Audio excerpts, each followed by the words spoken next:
Bonjour à tous, une nouvelle vidéo consacrée à la pièce de Musset On ne badine pas avec l'amour, mais cette fois en nous concentrant sur le parcours associé, les jeux du cœur et de la parole.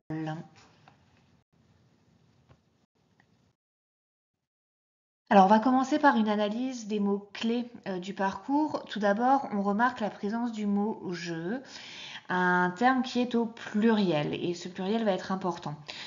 Au niveau de l'étymologie du mot jeu, on peut en fait faire référence au latin ludus, qui a donné l'adjectif ludique, et aussi le terme de jocus qui signifie la plaisanterie. Dans tous les cas, le jeu semble renvoyer à une activité légère, à de l'amusement, à un simple divertissement. Et très souvent, on associe la notion de jeu aussi à l'enfance.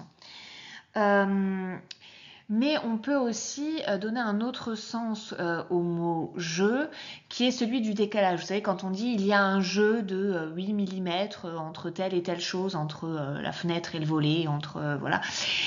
Donc l'idée d'un décalage, d'un espace, d'un interstice dans lequel on peut se glisser d'une faille. Et c'est peut-être un sens qu'il est important de garder en tête pour notre analyse de la pièce au programme. Le choix du pluriel pose question.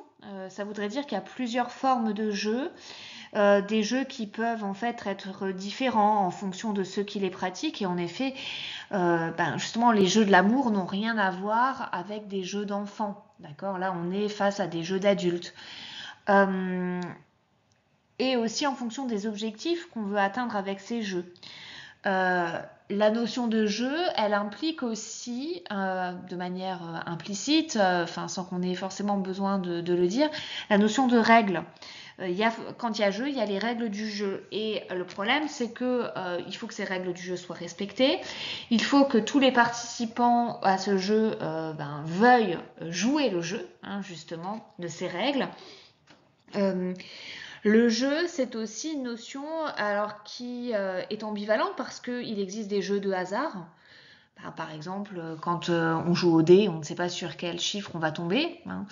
Ou quand vous prenez des jeux à gratter, et c'est un jeu de hasard, vous ne savez pas quelle somme vous allez remporter, et même si vous allez remporter une quelconque somme. Par contre, il y a d'autres jeux qui reposent sur une véritable stratégie. Pensez par exemple à des jeux comme les échecs, ou encore à des jeux de stratégie comme Risk, par exemple, au niveau des jeux de société. Ce qui fait que dans la pièce au programme et aussi dans les textes qu'on pourra étudier en dehors, il va falloir se demander en fait quelle forme de jeu est mise en scène, quelles sont les intentions des joueurs, est-ce que les joueurs respectent les règles, est-ce que les joueurs cherchent à découvrir les intentions des autres? Est-ce qu'en fait on est un peu comme une espèce dans une partie de poker où certains bluffent, mentent pour remporter la partie, et ça pose la question notamment dans Badine pas avec l'amour de la stratégie de Perdican et de Camille qui transformerait la pauvre Rosette en simple pion dans cette histoire. De la même façon, la notion de jeu, est-ce que c'est un simple divertissement ou est-ce que le jeu, comme les jeux que l'on proposait dans l'Antiquité pour divertir le peuple, ne peut pas prendre la forme d'un combat? Finalement, il y a l'idée dans un jeu qu'il y a un gagnant et un perdant, que parfois on veut remporter une mise de départ, qu'on peut aussi vouloir mettre en échec l'autre. Voilà, le jeu n'est pas forcément toujours innocent et il peut y avoir des conséquences néfastes derrière le jeu. Au niveau du mot cœur, ici, le cœur, bien entendu, c'est pas l'organe, ce cœur qui bat dans notre poitrine. Ici, il fonctionne par métonymie, il va prendre un sens figuré, qui, en fait, le cœur va être le siège des sentiments. Sentiments qui nous unissent les uns aux autres, mais qu'il n'est pas toujours facile d'exprimer. Et atteindre le cœur de quelqu'un, ou même le cœur d'un problème, c'est atteindre finalement sa profondeur et sa sincérité. Donc là, le fait d'associer le mot cœur au jeu, on peut se demander à quelles conditions va s'obtenir la victoire, puisque Qu'est-ce qui va faire la force de l'un ou de l'autre? Est-ce que c'est la sincérité des sentiments? Quelles sont les valeurs que vont privilégier les uns et les autres? Quel est le statut social des joueurs? C'est très important, donc on ne badine pas avec l'amour, puisque Rosette est opposée aux deux aristocrates. Et puis, bien entendu, un joueur peut tricher et va pouvoir tricher avec ses sentiments et ceux des autres.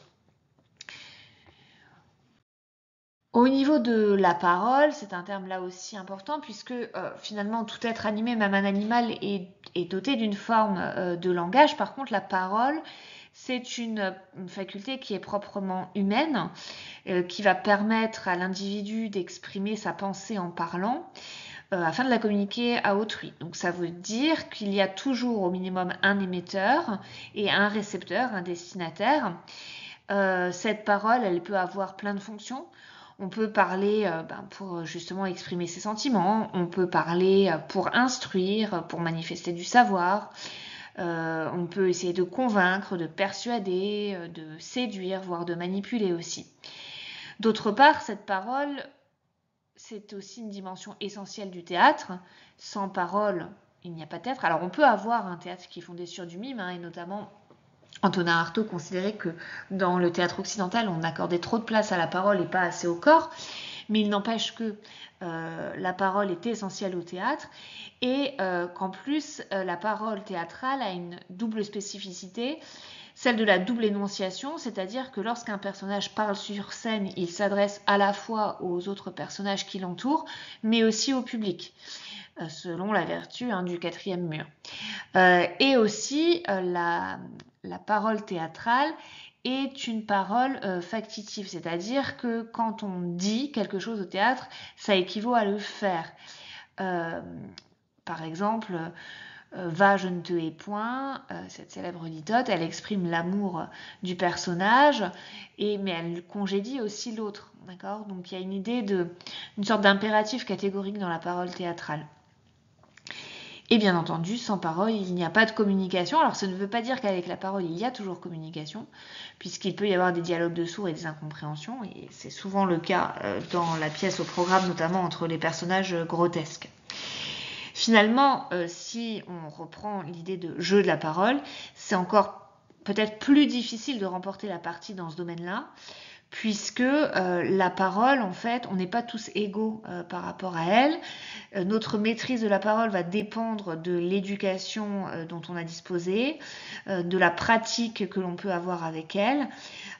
Et donc on voit bien justement l'écart entre la parole savante de Perdiccas et la parole plus naïve de Rosette, qui en est d'ailleurs consciente, qui sait très bien qu'elle ne sait pas parler comme les dames et qu'elle est inférieure en cela à Perdiccas et à Camille. Bien sûr, le jeu de la parole peut aussi faire penser à l'idée de jeu de mots. On va jouer avec les mots pour leur faire dire ce qu'on a envie de leur faire dire, ou simplement pour faire rire aussi, dans le terme de jeu de mots. Et bien entendu, puisqu'on est au théâtre, on a aussi tout ce qui est jeu de scène, puisque, je vous l'ai dit, le langage verbal est important, mais le langage corporel lui aussi, à travers les déplacements, les gestes, l'intonation, etc. La conjonction de coordination est elle aussi importante, puisque entre les jeux du cœur et de la parole, elle peut instaurer l'idée d'un décalage entre les sentiments et les mots. Donc les mots ne reflèteraient pas les sentiments éprouvés. On peut faire mentir, en fait. Les mots peuvent mentir sur les sentiments que l'on éprouve. Les personnages aussi peuvent se servir de la parole pour manipuler et pour tromper, avec cette idée de jeu, mais là de jeu pervers où on veut gagner et remporter la partie sur l'autre. Et on a aussi cette idée de personnages qui vont jouer avec leurs sentiments et ceux d'autrui. Donc le cœur, finalement, ce siège des sentiments, peut être piégé par la parole, et finalement, la parole, loin de révéler ce que recèle véritablement le cœur, va pouvoir mentir, être fausse. C'est pourquoi on verra trois grandes idées autour de ce thème: une parole vide de sens, une parole faussée et l'émergence difficile d'une parole vraie. Au niveau de la parole vide de sens, elle s'exprime notamment très souvent à travers les personnages comiques, les personnages grotesques, puisque ceux-ci vont souvent utiliser une parole creuse, remplie de clichés, de préjugés. Alors ça peut être très très variable en fait, tous ces clichés et préjugés. Par exemple, on voit à travers le baron l'attachement aux castes sociales, notamment lorsqu'il s'offusque à l'idée que Perdiccas puisse s'intéresser à une paysanne. Il dit « Mon fils vient-il ici pour débaucher mes vassals, une paysanne sous son bras ?» Et ça lui paraît totalement improbable et il ne peut pas supporter l'idée d'une telle mésalliance. On peut aussi citer dans les clichés les principes absurdes de Dame Pluche.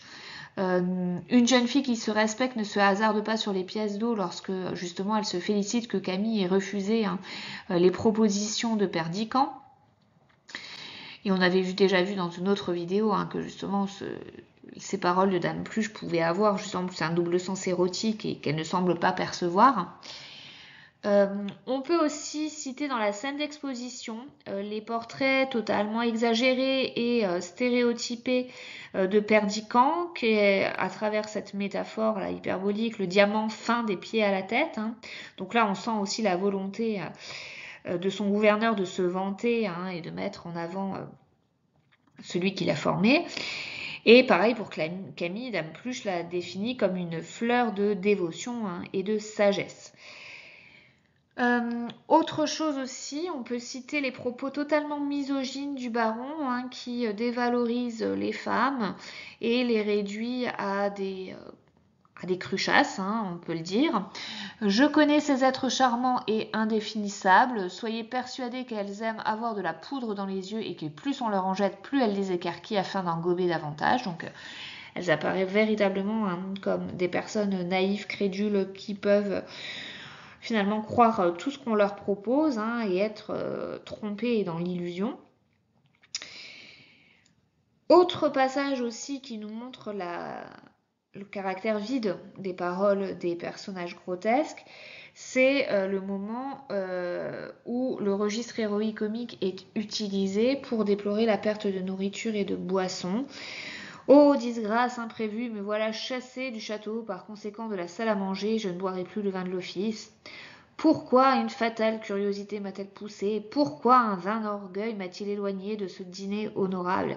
Donc là, on voit l'utilisation d'un langage de niveau soutenu, l'emploi d'anaphores, de questions rhétoriques, d'exclamatives, etc. Tout ça juste à l'idée de perdre la place d'honneur auprès du baron à sa table. Dans l'idée de la parole vide de sens, on se rend compte que les héros eux-mêmes sont souvent en décalage dans leurs propos avec la vérité de leur être.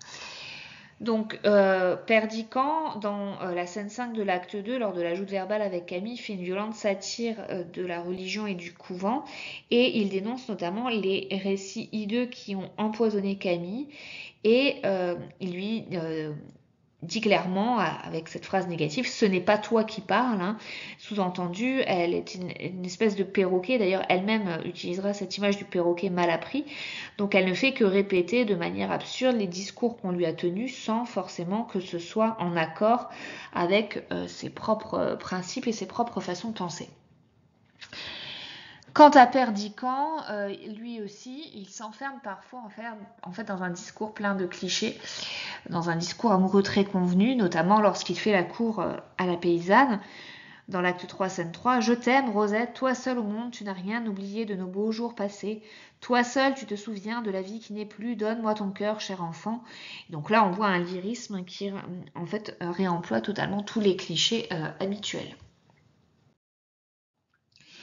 La parole, au-delà d'être vide de sens, elle peut être totalement faussée. La parole va devenir un masque, va devenir le moyen pour les uns et les autres de ne pas révéler qui ils sont.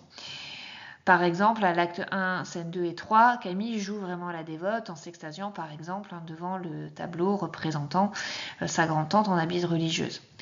Quant à Perdiccas, lui, dans l'acte 2, scène 5, il joue le jeune homme un peu libertin qui n'en a que faire de ses conquêtes féminines. Et Perdiccas joue aussi à l'amoureux totalement épris et séduit par Rosette à la scène 3 de l'acte 3.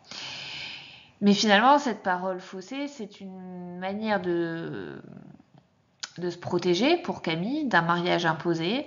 C'est un moyen de se protéger aussi pour Perdiccas parce que finalement l'amour, cet amour idéal et pur qu'il voudrait lui-même n'arrive pas à le remplir puisqu'il multiplie les conquêtes lors de ses études. Et finalement, cette parole faussée sert aussi à manipuler et à dominer l'autre tout en se mentant à soi-même. Cette parole faussée, en fait, elle permet de mettre en avant le défaut principal de tous les personnages de la pièce, qui est leur vanité. Et cette vanité, cet orgueil, les pousse à jouer un rôle, à porter un masque, à être un personnage qui n'est pas totalement raccord avec leur être profond. Donc les personnages vont chercher à donner à l'autre une certaine image de soi-même, qui n'est pas forcément la bonne, qui n'est pas forcément la vraie. Il y a aussi cette idée qu'on va se mettre en scène devant des témoins cachés. Pensez à Camille qui est cachée, enfin que Perdiccas convoque à la fontaine et devant laquelle il joue la demande en mariage de Rosette. Pensez aussi quand Camille cache Rosette derrière une tenture et donc pousse Perdiccas à avouer la vérité et ensuite veut l'obliger à se marier avec Rosette. Mais finalement, comme je le disais, ce jeu de rôle, ce personnage qu'il joue, c'est à la fois un mensonge aux autres, mais aussi un mensonge à soi-même. Et finalement, cette parole va aller à l'encontre de leurs désirs profonds et va les conduire au drame. Je vous ai mis quelques citations ici qui sont importantes, que vous pourrez retenir dans le cadre d'une dissertation. Quelle vaine parole, quelle misérable folie ont passé comme un vent funeste entre nous deux. Donc ça c'est Perdiccas qui s'interroge à la fin de la pièce.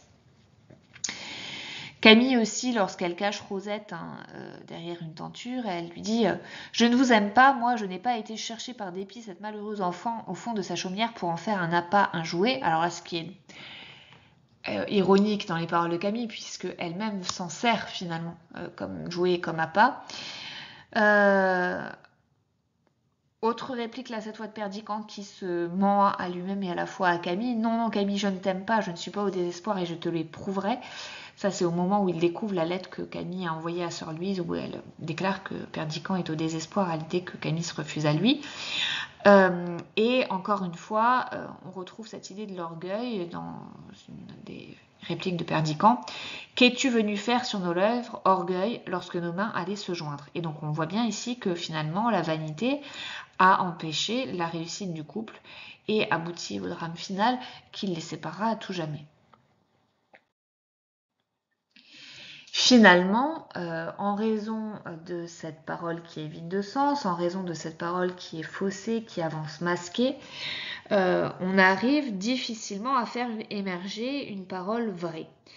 Donc, au fond d'eux-mêmes, les personnages ont envie d'être sincères, mais en public, ils ne parviennent pas à formuler, à exprimer cette sincérité. Par conséquent, la parole, elle est souvent vraie dans les monologues, donc je vous renvoie à l'acte 3, à la scène 1, 2 et 8, où les personnages s'interrogent et vont reconnaître leurs faiblesses. Par exemple, Perdiccas se demande « Je voudrais savoir si je suis amoureux » et Camille est complètement déboussolée. « Que se passe-t-il donc en moi? Mais qu'est-ce donc que tout cela? Je n'en puis plus, mes pieds refusent de me soutenir. » Autre moment où ils sont sincères, c'est lorsqu'ils tombent le masque devant Dieu, donc dans la scène 8 de l'acte 3, dans l'oratoire. Camille dit « M'avez-vous abandonné, ô mon Dieu? Vous le savez, lorsque je suis venue, j'avais juré de vous être fidèle. Quand j'ai refusé de devenir l'épouse d'un autre que vous, j'ai cru parler sincèrement devant vous et ma conscience. Oh, pourquoi faites-vous mentir la vérité elle-même ?» Donc là, on sent totalement quasiment le désespoir de Camille, puisqu'elle pensait être sincère en voulant rentrer dans les ordres et en voulant se consacrer à l'amour divin, mais finalement, elle se rend compte qu'elle est totalement attirée par l'amour humain et donc par Perdiccas.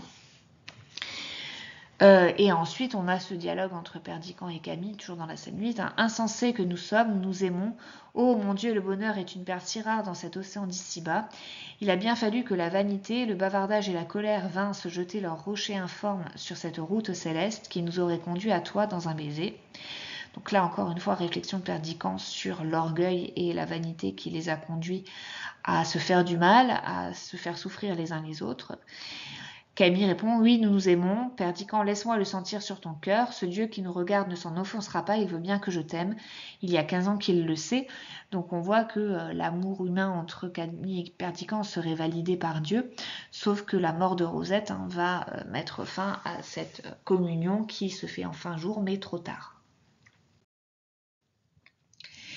Donc finalement, la parole est une manière de masquer des blessures et les émotions vont se trahir autrement.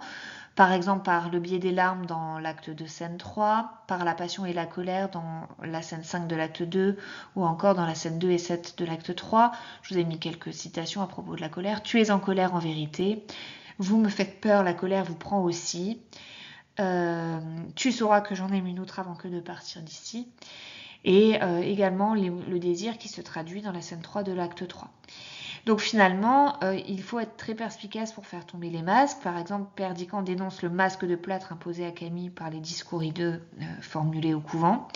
Et Camille perçoit les vrais sentiments de Perdiccas lorsqu'elle comprend, grâce à Dame Pluche, qu'il a lu sa lettre et que, par conséquent, la scène qu'il a organisée à La Fontaine est une vengeance et qu'il a voulu prouver à Camille qu'il en aimait une autre. Et elle s'interroge donc, est-ce qu'il m'aimerait par hasard? Donc elle sent bien qu'il y a une possibilité de vrais sentiments derrière tout ça.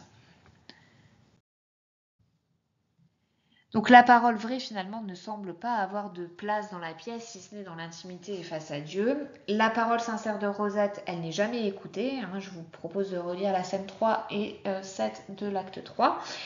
La parole du cœur, elle reste en dehors de l'action dramatique, même si, on l'a vu déjà dans d'autres vidéos, on a une réplique qui a une fonction de prolepse, qui annonce la fin tragique de Rosette, mais qui ne l'empêche pas. Et enfin, l'aveu des deux héros intervient bien trop tard, puisqu'elle tue Rosette et sépare définitivement les deux protagonistes. Nous sommes deux enfants insensés et nous avons joué avec la vie et la mort, et malheureusement la mort l'emporte et la séparation sera irrévocable. Donc s'intéresser à ces jeux cruels du cœur et de la parole, puisque en fait, loin du badinage, on vire vite aux jeux cruels, puisque l'orgueil va conduire les cœurs et les paroles qui deviennent trompeuses. Donc on verra comment on passe du badinage à la cruauté, comment la parole devient un instrument de pouvoir, et comment le jeu se transforme en piège tragique. Donc au départ, on a au début de la pièce quelque chose d'assez badin, dans le sens assez léger, avec notamment la forte présence des personnages grotesques, et on retrouve finalement des thèmes issus de la comédie sentimentale, et on a un ensemble assez joyeux. Donc les thèmes issus de la comédie sentimentale, c'est un homme entre deux femmes, donc Perdiccas entre Camille et Rosette. On a le thème du mariage imposé et contrarié, et on a le thème du dépit amoureux. Donc on semble vraiment s'orienter vers cette comédie sentimentale-là, sur un ton assez léger. Mais finalement, ça va se dégrader très rapidement, puisque l'intrigue va se focaliser sur les deux héros, qui sont tous les deux dominés par leur amour-propre, et le jeu de séduction va devenir un moyen d'affirmer son pouvoir sur l'autre.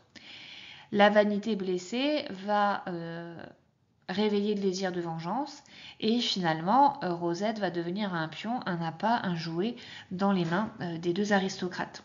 Et donc là on vire à la cruauté. Je vous rappelle que cruauté, ça vient du latin cruor, qui veut dire le sang, et ça se termine bien dans le sang, puisque Rosette se suicide.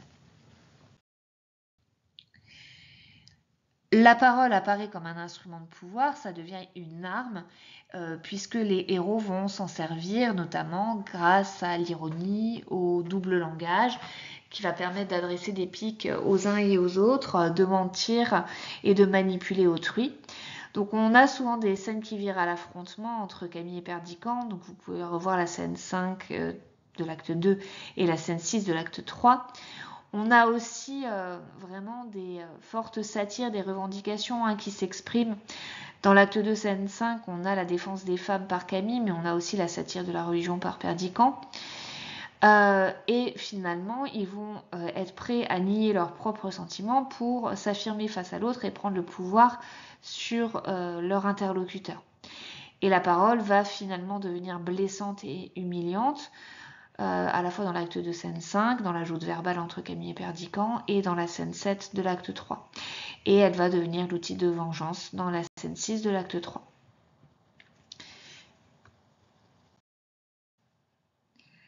Et finalement, ce jeu, au départ, qui n'est qu'un jeu de mots, de paroles peut-être sans conséquence, va virer au piège tragique, puisque la parole échappe à la maîtrise des personnages. Elle devient un défi face auquel personne ne veut céder, que tout le monde veut remporter, et elle entraîne vers la catastrophe finale. Donc finalement, les héros sont pris au piège des mots, Camille met Perdiccas au défi d'épouser Rosette, et celui-ci, par vanité, s'obstine à le relever, alors que Rosette elle-même essaye de l'en dissuader. Ce qui fait que la parole devient source de souffrance, d'humiliation. Elle révèle finalement la part sombre des personnages, et très souvent, elle est une manière de rappeler à Rosette son infériorité sociale, et elle exprime clairement aussi l'indifférence, l'égoïsme, la cruauté des personnages. Et encore une fois, les mensonges et manipulations finissent par tuer Rosette et séparent Perdiccas et Camille à jamais. Donc voilà pour ce petit récapitulatif autour du parcours associé au sein de la pièce On ne badine pas avec l'amour. Je vous rappelle qu'il est nécessaire aussi de travailler les autres textes que l'on a pu étudier par ailleurs, que ce soit dans les extraits de Cyrano, de Phèdre, de Marivaux, etc., qui peuvent apporter de la profondeur à votre réflexion, notamment lors d'une dissertation. Voilà, je vous souhaite une belle journée, à très bientôt.